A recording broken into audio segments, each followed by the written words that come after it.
The topic for today is the political issue evaluation of the Philippines Constitution.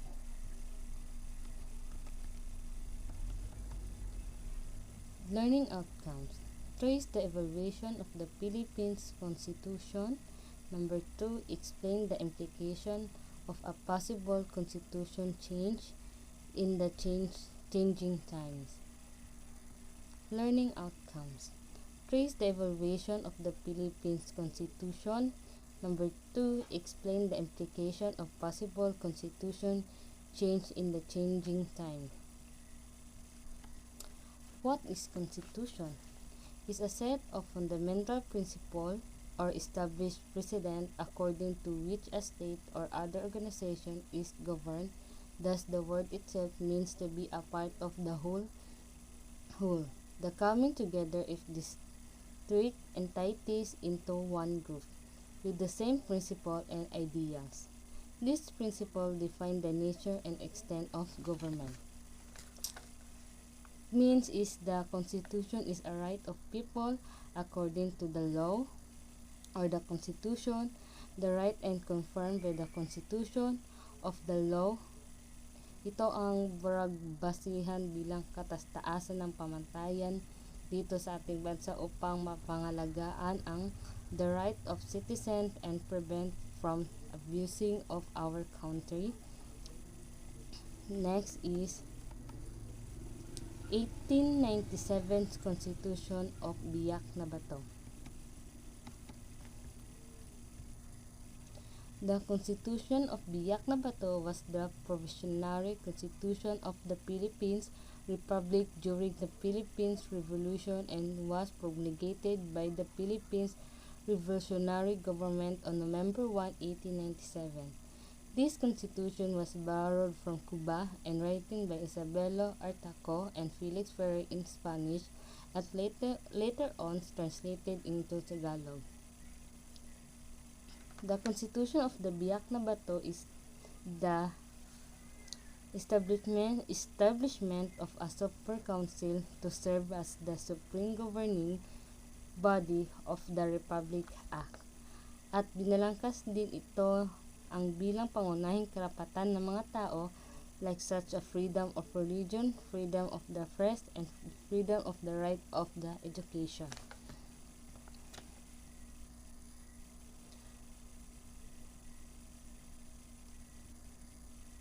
The organs of the government under this constitution were A. Supreme Council.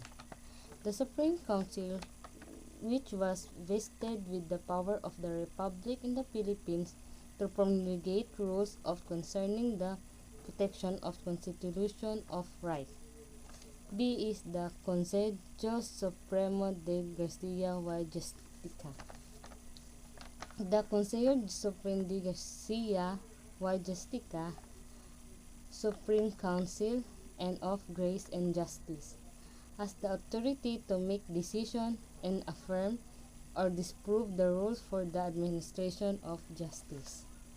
C is Asamblea de Representantes, Assembly of Representatives, which was to be confirmed after the revolution to create a new constitution. That's all, ma'am. Thank you.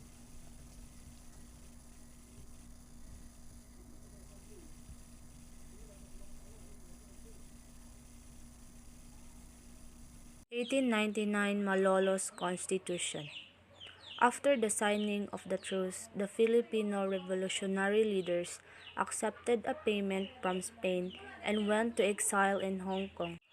Truce is an agreement between enemies or opponents to stop fighting or arguing for a certain time.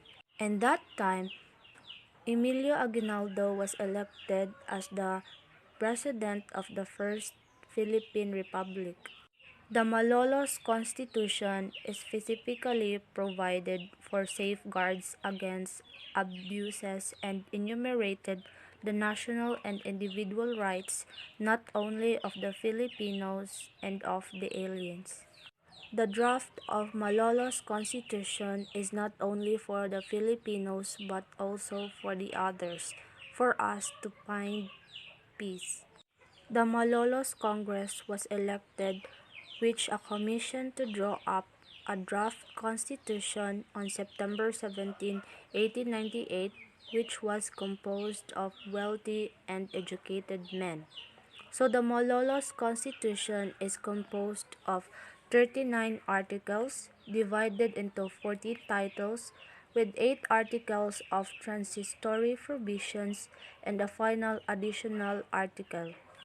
The document of Malolos Congress that they came up with, approved by the Congress on 29th of November 1898 and promulgated by Aguinaldo on 21st of January of 1899, and was titled the Political Constitution of 1899. The document was patterned after the Spanish Constitution of 1812 with the influences from the charters of Belgium, Mexico, Brazil, Nicaragua, Costa Rica, and Guatemala, and the French Constitution of 1793. So the Malolos Constitution was inspired by the following countries because, according to Felipe Calderon, the main author of the Constitution, these countries were studied because they shared similar social, political, ethnological, and governance conditions with the Philippines. The Malolos Constitution was never enforced because of the ongoing war, so it was just a draft. Preamble of the Political Constitution of 1899. So the below statement is the phrase coming from the Political Constitution of 1899. The preamble sets the stage for the Constitution. It clearly communicates the intentions of the framers and the purpose of the document. It established a democratic republican government with 3 branches. The first is executive, the second is legislative, and the last one is the judicial. It is called for the separation of church and state. The Congress was composed of both appointed and elected delegates representing all the provinces of the Philippines. So what is legislative? So legislative is the one who make the law. It is the Congress comprised of the House of Representatives and Senate, while the executive is the one who carries out the laws. It was the president, vice president, cabinet, and most federal agencies. And the last one was the judicial. So the judicial is the one who evaluates the law. It is the Supreme Court and the other court. In the Political Constitution of 1899, or the Malolos Constitution, here are some examples of the articles. The 27th Articles of Title 4 detailed the natural rights and popular sovereignty of the Filipinos, the enumeration of which does not imply the prohibition of any other rights not expressly stated. Title 3, Article 5 also declares that the state recognizes the freedom and equality of all beliefs as well as the separation of church and the state. These are the direct reactions to features of the Spanish government in the Philippines, where the friars were dominant agents of the state. So the said constitution is provided for safeguard against abuses and the rights of every Filipinos and others. 1935 Commonwealth Constitution. The length of time that Filipinos hope to achieve true freedom has gradually become clear. The U.S. government's commitment for giving our Filipinos the opportunity to serve as a nation has become a reality. Ang pagtatag ng Commonwealth sa Pilipinas noong 1935. March 24, 1934, the Tidings-McDuffie Act, officially known as the Philippines Commonwealth and Independence Act. It was signed by the U.S. President Franklin D. Roosevelt, it allowed the Philippines adopt a constitution and a form of government. So at this time, kilala sa tawag ng Philippine Commonwealth ang batas na nagbigay kalayaan sa Pilipinas noong July 4, 1946. After 10 years of transitional period ng pamahalaang Commonwealth na ipinadala sa Senado ng Pilipinas doon sa US para maaprubahan ito. 1934, July 10, one of the provision law of collection for Constitutional Convention. Claro M. Recto, the President of Constitutional Convention, during the opening of the session that began the writing of the 1935 Constitution. At that time, napagkasunduan ng dalawang delegado at they made decision not for transitional Commonwealth for the Republic of Declaration of the Philippines. So, their convention ended on February 8, 1935. It was sent to the President of the United States for the certification that all law provision must be aligned to Independence Act. Noong September 16, 1935, mahigit 1 milyong tao who voted for the election. Sa naganap na halalan na dinaluhan ng karamihang Pilipino upang ihalal ang Pangulo at ang pangalawang Pangulo ng bansa. At ang nanalo sa Pangulo ay si Manuel L. Quezon at ang Vice Presidente naman ay si Sergio Osmeña. Ang kanilang tinalong mga tao ay si Emilio Aguinaldo, Raimundo Nolesa, Gregorio Aglipay at si Norberto Nabong. November 15, 1935, months after Commonwealth. Noo upang ihanda ang Pilipinas pagsasarili nito. Ang Commonwealth ay binigyang prioridad din nito ang mga dapat unahin ng pamahalaan gaya ng mga sumusunod. Mga batas sa ilalim ng Commonwealth. Pagkatatag ng Philippine Army, pagkabuo ng Economic Council at pangatlo ay ang pagkabuo ng Court of Appeals. At that time, inamindahan ang 1935 Constitution upang pahintulutan ang mga muling paghalal sa Pangulo at ikalawang Pangulo. Ito ay magtatag ng ahensya para sa halalang pambansa, ang Commission and Elections. At Commonwealth time, this time, na-feel na ng mga Pilipino ang freedom. And hindi lang naman at that time, hindi lang subalit at noong mga panahon na yon ay ang pinag-uusapan lamang ay ang panloob. So there is something wrong when in terms of Commonwealth time. So we are divided into 3 branches of government, or there is a sangay ng pamahalaan, which is the legislative, executive, judicial. Sa panahon ng legislative, or ano ba ang legislative? This is to make a law. Congress made up to 2 houses, which is the Senate and the House of the Representative. Executive, this is to enforce a law. Sakop nito ang President and Vice President at ang mga ilan sa kabinete or ang mga kabinete. Judicial, to interpret the law. So this is the Supreme Court and the other federal courts. Usaping pangloob lamang. So this is the time of the Commonwealth. Ang mga Pilipino noon or mas pabor sa kanila ang mga mayayaman kaysa sa mahihirap. So ang usaping panglabas ay pananalapi ay nasa kamay pa rin ng mga pangulo sa Estados Unidos or in the United States. Mga kinatawan ng state upang siguruduhin na naipatubad ang mga naipatupad ng mga Pilipino ang mga patakarang ng mga Amerikano na binigay sa atin. We still have limitation to undergo the Commonwealth time. Mga pagbabago sa panahon ng Commonwealth. Ito ay mga karapatan ng mga kababaihan na bumuto. So at that time nabigyan ng tsansa na makapag-aral ang mga kababaihan, ang mga katarungan sa panlipunan, mga responsibilidad ng gobyerno. The minimum wage, ito ang mga pagbabago sa panahon ng Commonwealth. 8 oras kada araw na trabaho, Court of Industrial Relations, National Rice and Corn Corporation at ang National Relief Administrator. So at that time binigyan din ng patakarang Homestead Act, which is to define or detail the measurement of the land kung saan sila titira, ang mga mamamayan titira. Pagsulong ng wikang pambansa. So ito ay nakapaloob sa ikalawang artikulo ng Konstitusyon na tumukoy ng isang wika ng ating bansa. Naniwala si President Quezon at that time na ang pagkakaroon ng pambansang wika ay tayong mga Pilipino ay mabubuklod sa mga tao at magbibigay ng pagkakaisa at pagkakakilanlan sa ating bansa. So November 30, 1936, isinabatas ito at itinatag ang Institution of the National Language upang magkagawa ng pag-aaral sa mga dialekto ng ating bansa.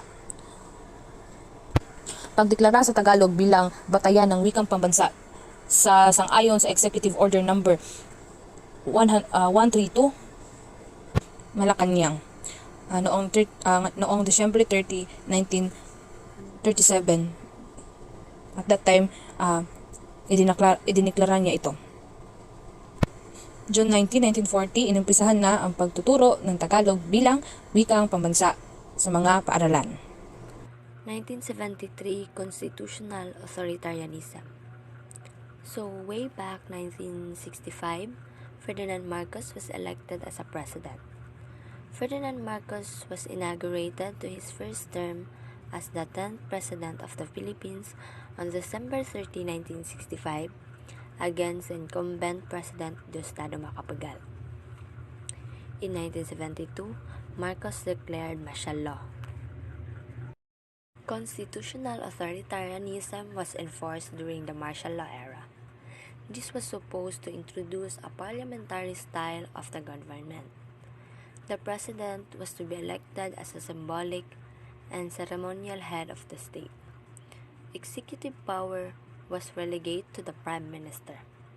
So first, what is martial law?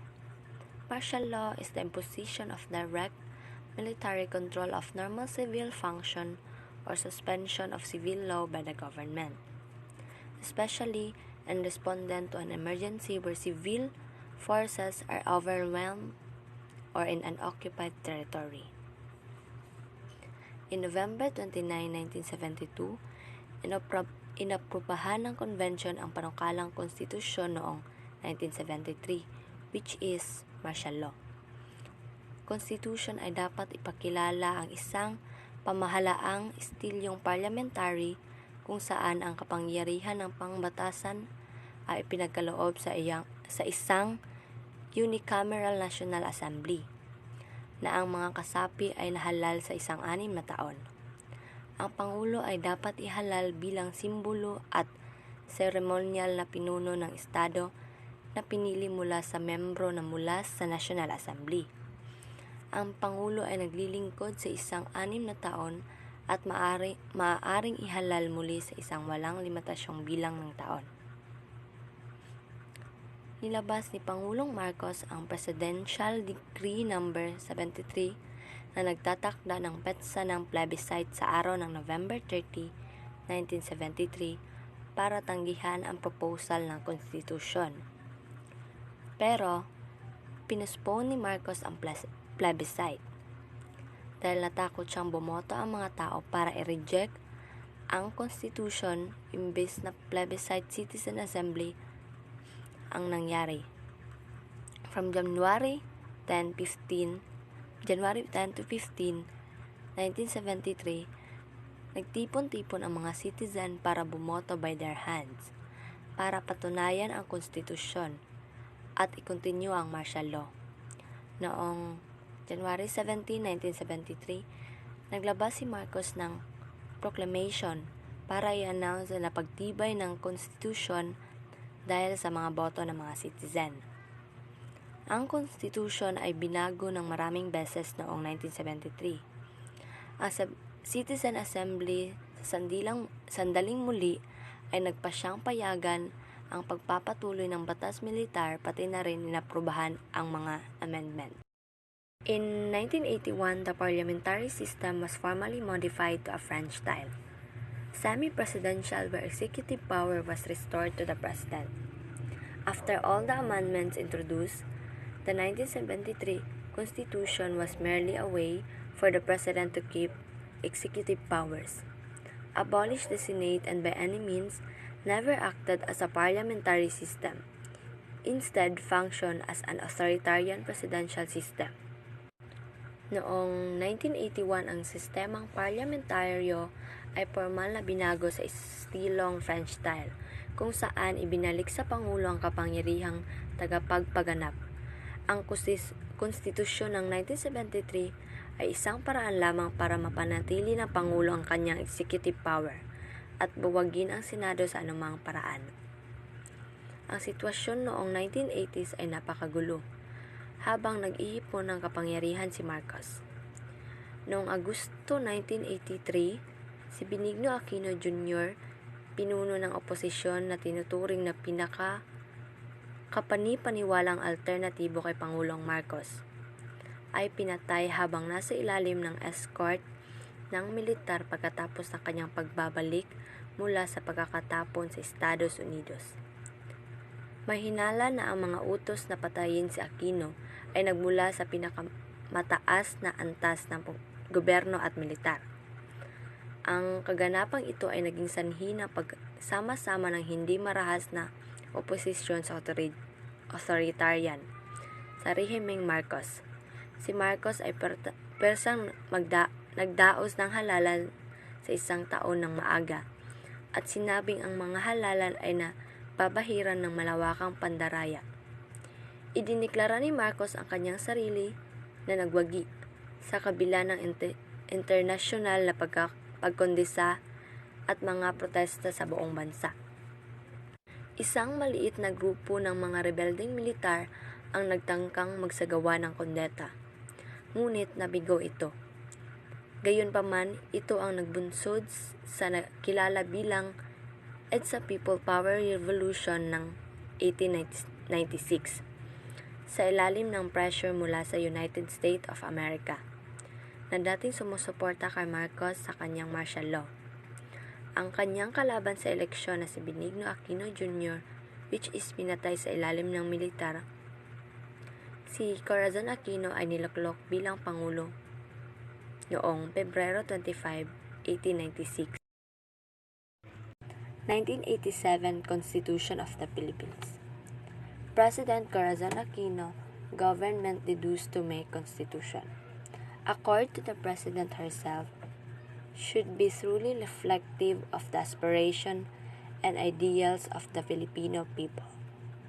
In March 1986, President Aquino proclaimed a transitional constitution called Freedom Constitution, maintained many provisions of the old one, including in rewritten form of the presidential rights to rule by decree. After Corazon Aquino won the election against Ferdinand Marcos, napagpasyahan ng gobyerno ni Pangulong Corazon Aquino na gumawa ng konstitusyon, na ayon sa mismo ay dapat na tunay sumasailalim sa adhikain at mithiin ng sambayanang Pilipino. Noong Marso 1986, iprinoklama ni Pangulong Aquino ang isang tradisyonal na konstitusyon na tinatawag na Freedom Constitution na nagpapanatili ng maraming probisyon, kasama na sa rewritten form ang presidential right to rule by decree. Noong 1986, nilikha ang isang Constitution Convention na binubuo ng 48 kamiyembro na hinirang ni Pangulong Aquino.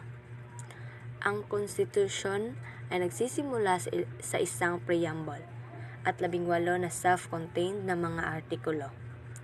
Itinatawag nito ang Pilipinas bilang isang demokratikong republikang estado, kung saan namamahagi ang soberanya sa mga tao at lahat ng otoridad ng pamahalaan ay nagmumula sa kanila. Ang kapangyarihang pambansa ay namamalagi sa isang kongreso na nahahati sa dalawang kapulungan, ang Senado at ang kapulungan ng mga kinakatawan.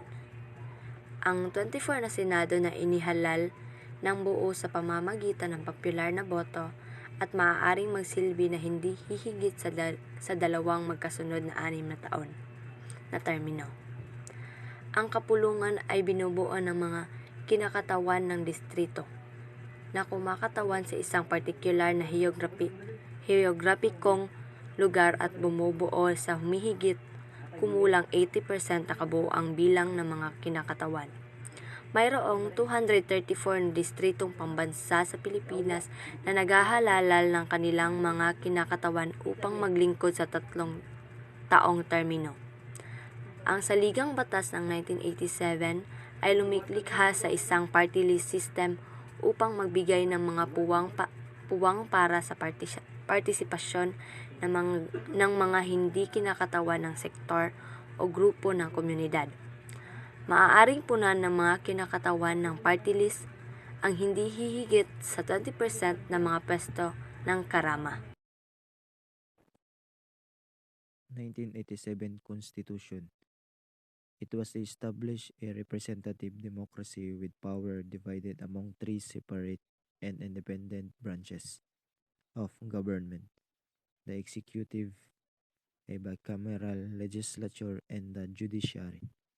So, it also specifies the right of the people to choose their leaders or suffrage through elections and provided for means in identifying who are qualified to elect and be elected to office.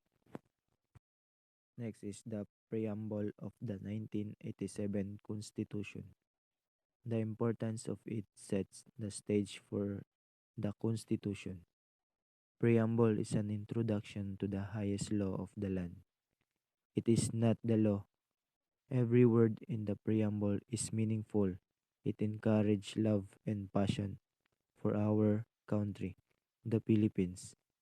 It shows powerful messages about our profound rules and responsibilities to every Filipino in our society. As a free nation, we must act and spend our liberty with commitment, focusing on the love of country and peace and unity. Attempts to amend or change the 1987 Constitution. First attempt to amend the 1987 Constitution was under President Fidel Ramos. Proposed changes in the Constitution included a shift to a parliamentary system and a lifting of term limits of public officials. There are several high-profile attempts to amend, but none has succeeded. Some reasons why 1987 Constitution remain unamended. First, the way the amended process is articulated in the text has given rise to contesting views, making the launching of a strong and united initiative to amend or revise the Charter very difficult. Second, the political context surrounding all the moves to amend or revise the 1987 Constitution has always been dominated by a lack of trust, specifically directed at those pushing for it. So that's it.